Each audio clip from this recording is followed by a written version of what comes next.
3 ចំណុចក្រោយពេលប្រមូលផលចាចំណុចទី1គឺយើងត្រូវធ្វើស្មៅចាធ្វើស្មៅស្អាតចឹងក្រោយពេលដែលយើងប្រមូលផលហើយបានមួយសប្តាហ៍គឺយើងត្រូវតែធ្វើស្មៅក្រោមដើមនៅក្រោមនៅគល់ត្រេនរបស់យើងឲ្យបានស្អាតជៀសវាងការដែលយើងប្រើប្រាស់ជីទៅមានការខាតបង់ចា2គឺយើងត្រូវតែងមែកចាតាក់តែងមែកឲ្យបានស្អាតឲ្យមានខ្យល់និងពន្លឺចូលគ្រប់គ្រាន់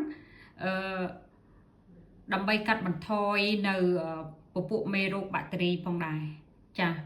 ហើយទុរេនក៏វាមានការដកដង្ហើមចាមានពន្លឺចូលអីគ្រប់គ្រាន់គឺវា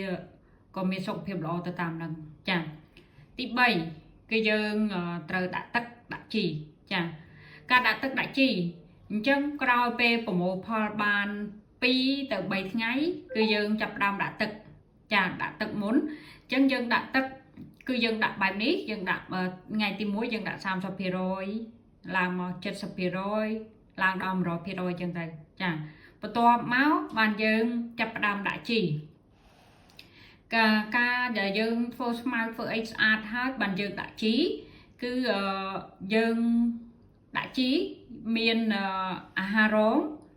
បូកជាមួយនឹងកែប្រែគុណភាពដីបូកជាមួយនឹងអិនខ្ពស់15:5ចាហើយក៏មានការបាញ់ទៅលើស្លឹកមានស៊ីលីកូលបូកជាមួយនឹង15:5 15:5 ផងដែរចាអរគុណ